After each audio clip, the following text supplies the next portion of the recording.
Alexander Technique teacher and have been a teacher for 4 years, having completed a 3-year full-time training course. I got involved in this because I had a bad back, and that was how I was introduced to the Alexander Technique. The technique is 80% mental and only 20% physical. And the thing with the technique is it is so easy if only we'd stop doing it. All our lives we've been brought up with must try harder, must sit up straight. You know, we have to try to succeed. The usual thing with golfers and runners is for a golfer, they've hit a ball, it's gone really, really well, and they want to do it again. So because they've decided they're going to do it again, they've lost what they had. And it's because we go into our doing mode. And the technique is about staying where you are, being aware of you, and then just allowing it to happen. Everything you do is mental. How am I going to get out of this chair? I could just do it, and I could do it badly. Or I could think, and actually think of all the joints being as long and as released as possible, and the muscles being released as possible, and get out of a chair with much more grace. Follow, follow. And don't arrive. People don't realise how heavy your head is. And because the technique starts at the head and then works down the rest of the body, then if you appreciate how heavy your head is, if it's balanced incorrectly, it makes you become more aware of the changes that need to take place. If you are upright and you are open, then your muscles will feel much less strain. If you crouch down and get round-shouldered, then muscles have to adjust accordingly.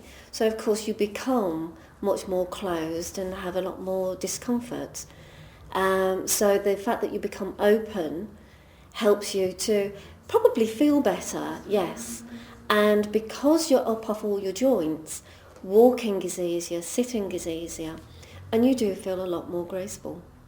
My deportment is not great, and being tall, I'm rather prone to hang off my frame, which then sets me up with back problems. And I decided that rather than constantly going back to the physio, that I'd actually go somewhere where I could then learn something and treat myself afterwards.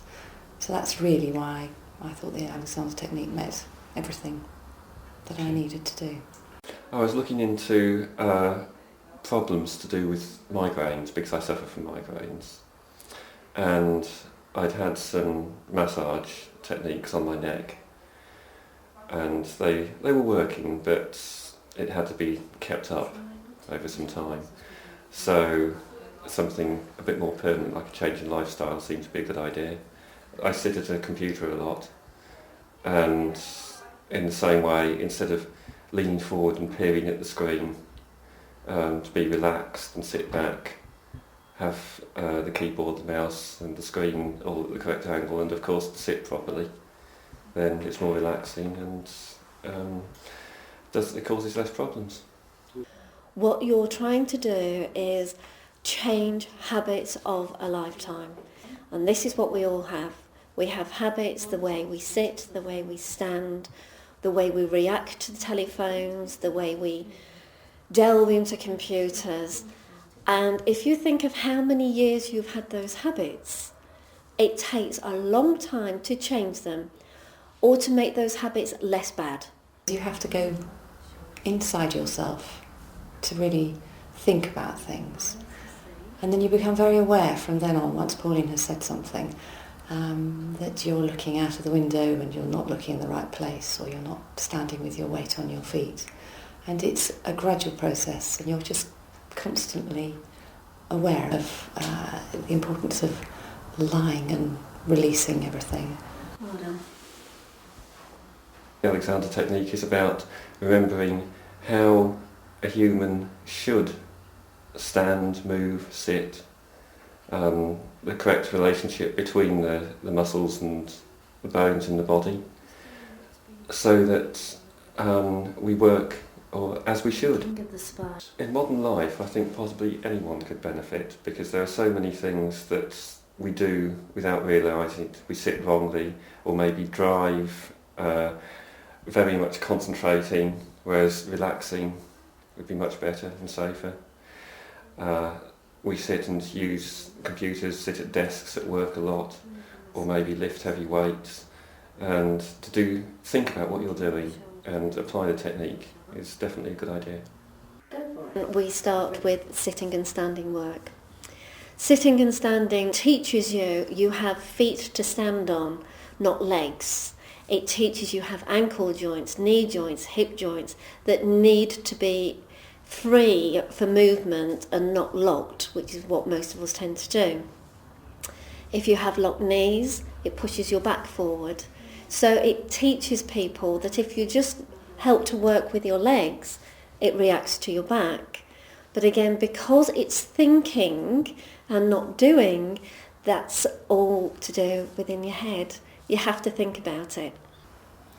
You need to start thinking. Gentle hands seem to help guide people in the right direction. Our hands don't manipulate. Our hands are just there as a guide.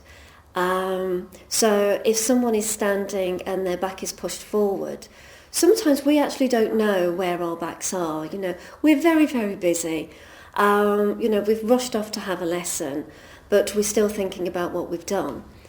By a teacher putting their hands gently on the base of your back and just saying simple words like, just thinking to my hand, makes them actually come back to where their back should be, and you feel as if everything starts to move into place.